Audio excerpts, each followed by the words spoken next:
Mesdames, Messieurs, bonsoir, bienvenue à toutes et à tous dans cette édition d'information sur la télévision Labari en ce vendredi 21 septembre 2018. Et vous le savez peut-être déjà, chaque 21 septembre de l'année est célébrée la Journée internationale de la paix. C'est une journée qui a été créée en 1981 par l'Assemblée générale des Nations unies, qui l'a ensuite votée en 2001 plutôt, donc 20 ans après, et a voté par une résolution pour consacrer cette journée et la dédier également à la paix et à la paix, particulièrement à la non-violence qui doit se manifester par un cessez-le-feu dans les zones de conflit.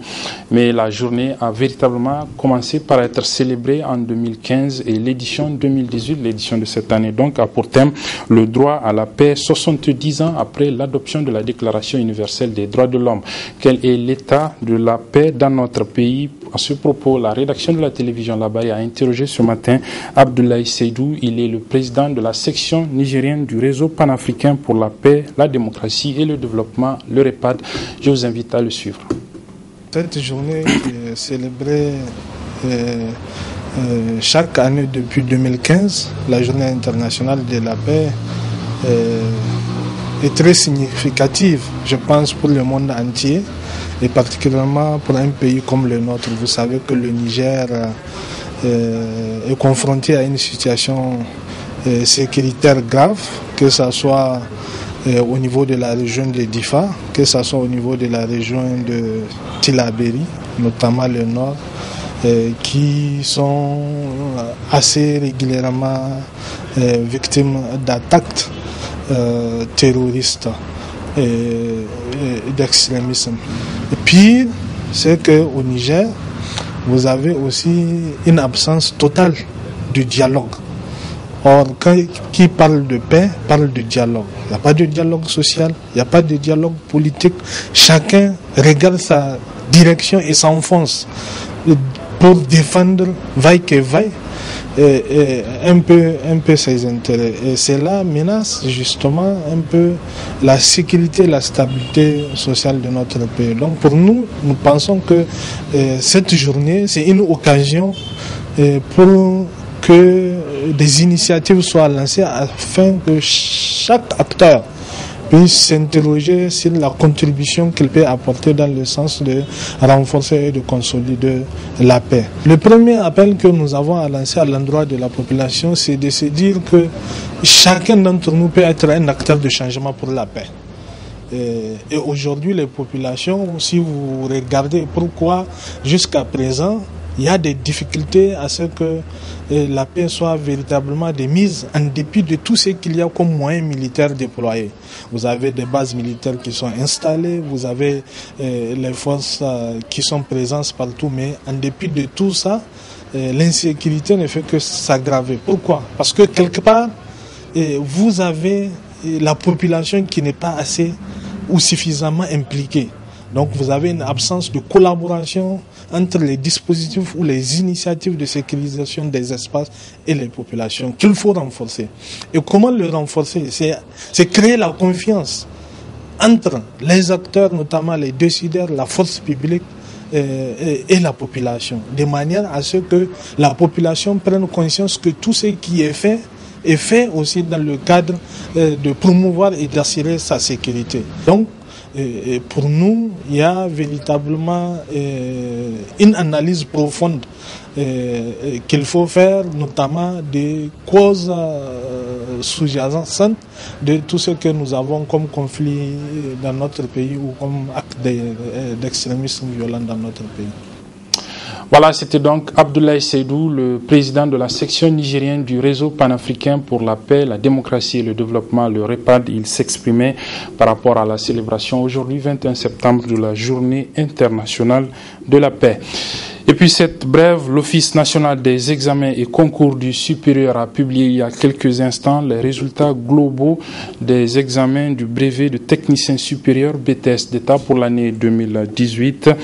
Selon le directeur de cet office, comme vous le voyez sur ces images, ces résultats globaux sont de l'ordre de 55,96%. En effet, sur les 2950 candidats qui se sont présentés, 1595 ont été déclarés admissibles, c'est-à-dire qu'ils doivent encore valider leur diplôme avec une autre épreuve, notamment la soutenance des mémoires de fin d'études.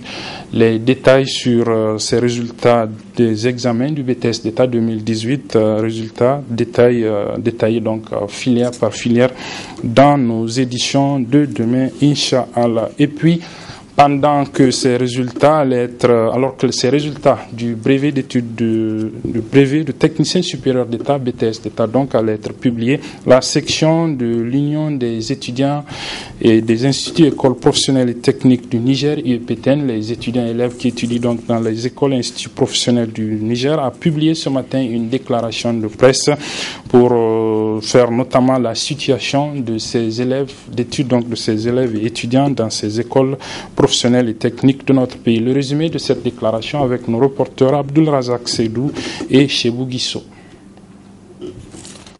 C'est une déclaration pleine de sens que vient de rendre publique le comité exécutif de l'UEPTN.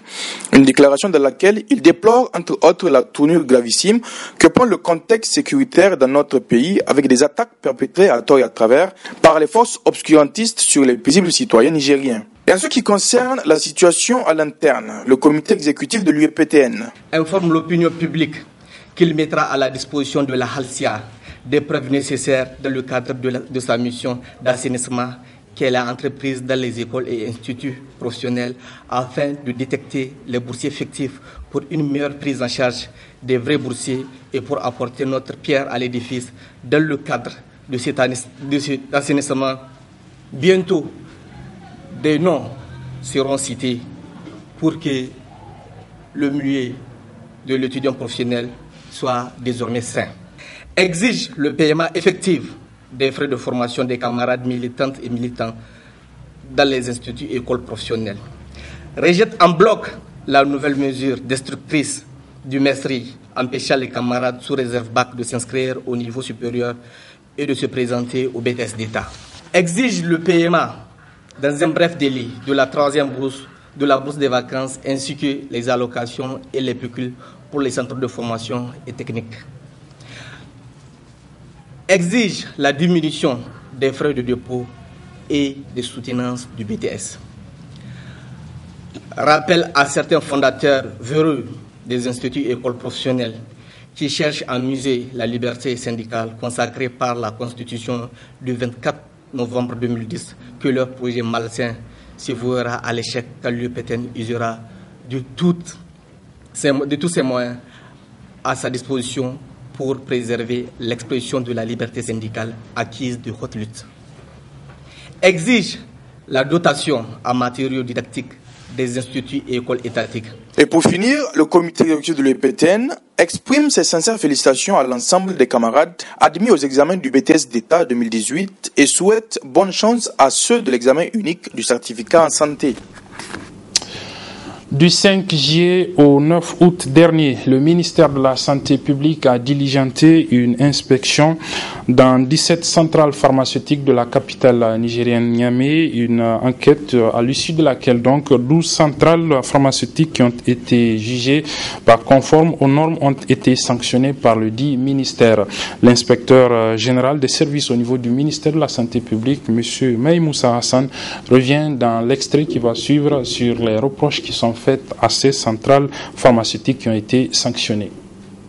Ces sanctions ont été données suite aux infractions constatées relativement aux dispositions de l'ordonnance numéro 97-002 du 10 janvier 1997 portant législation pharmaceutique et ses textes subséquents d'application. Textes subséquents, il y a un décret et plusieurs arrêtés.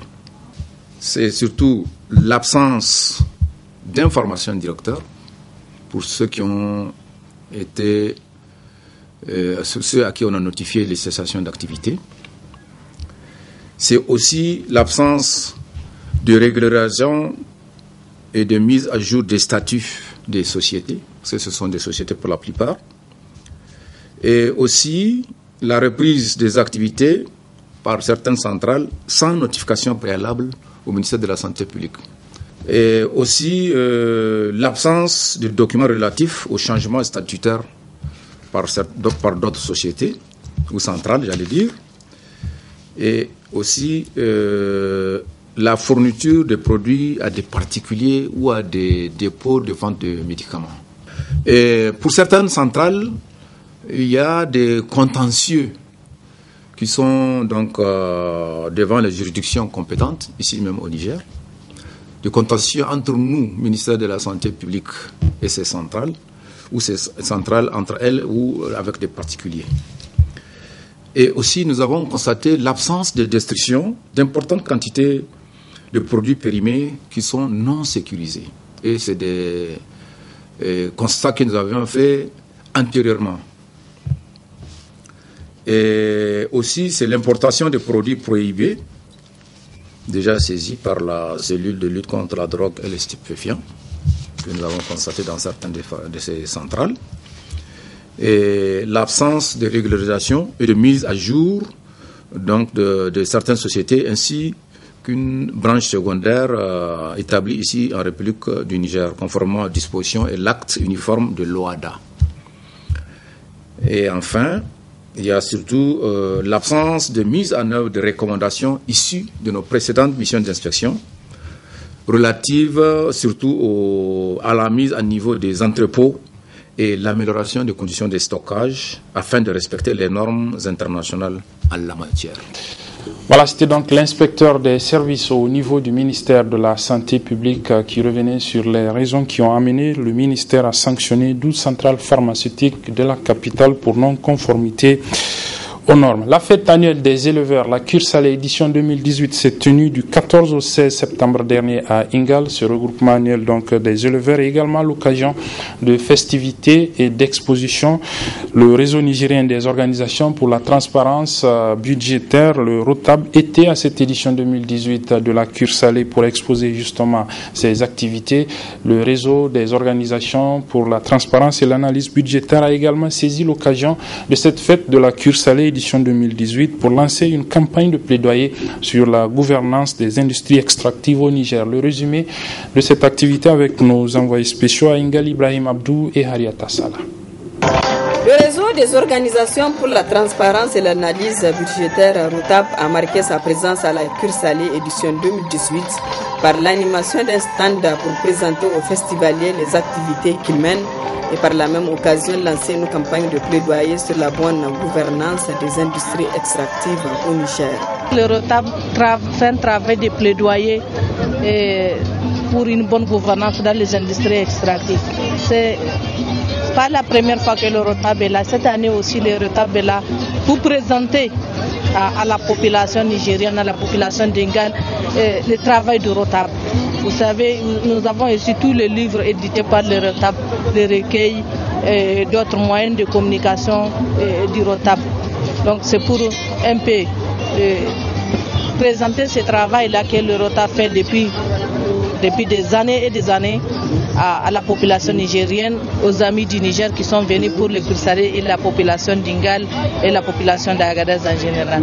La mission du ROTAB sur ce lieu, avec à sa tête la vice-coordinatrice Mme Ousmane Naomi, a eu à répondre aux questions des visiteurs. Nous travaillons avec les communes, même avec la commune d'Ingal depuis longtemps sur les budgets participatifs, mais nous faisons toujours un pas en avant dans le travail que nous faisons. On est satisfait parce qu'on a mené un travail de longue haleine, un travail des années que nous avons présenté ici. Et vous avez vu, tout le monde, c'est l'intérêt que les gens ont porté sur notre travail.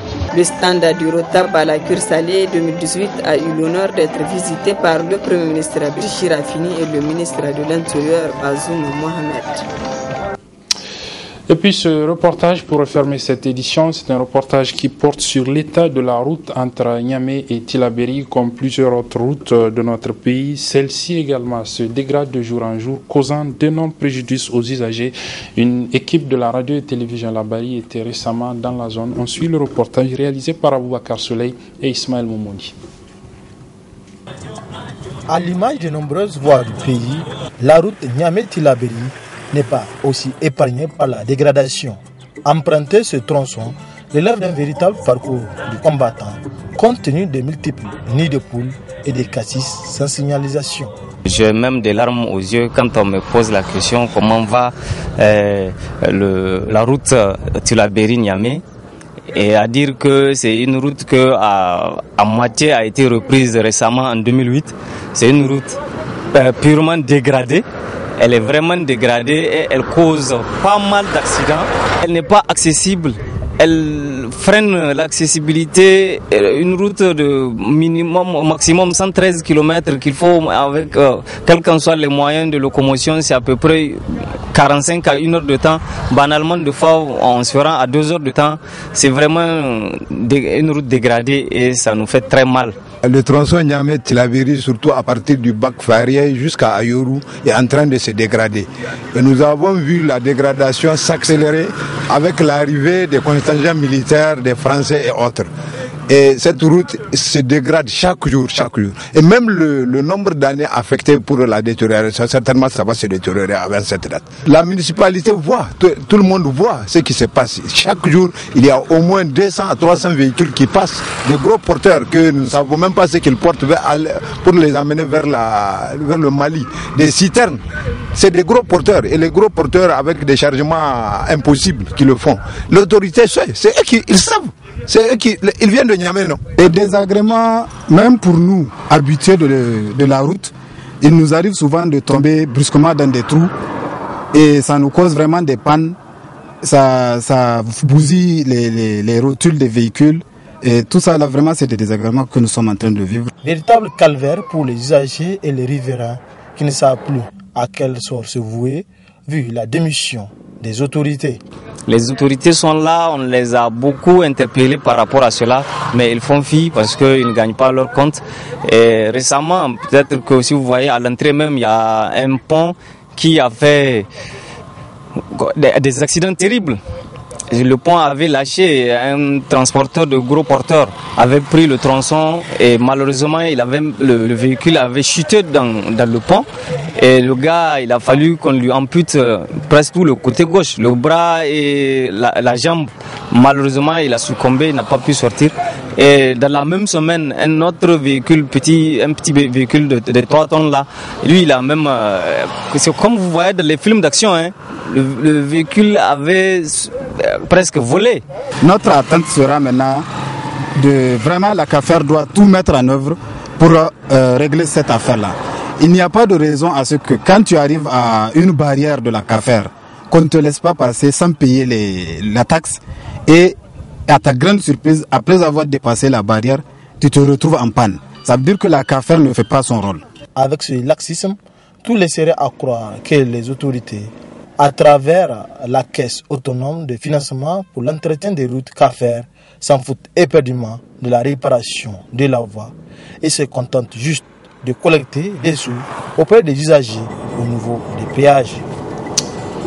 Voilà, c'est sur ce reportage donc que se referme cette édition, mesdames et messieurs. Merci de l'avoir suivi et très bonne suite des programmes sur la télévision La Barry. Au revoir.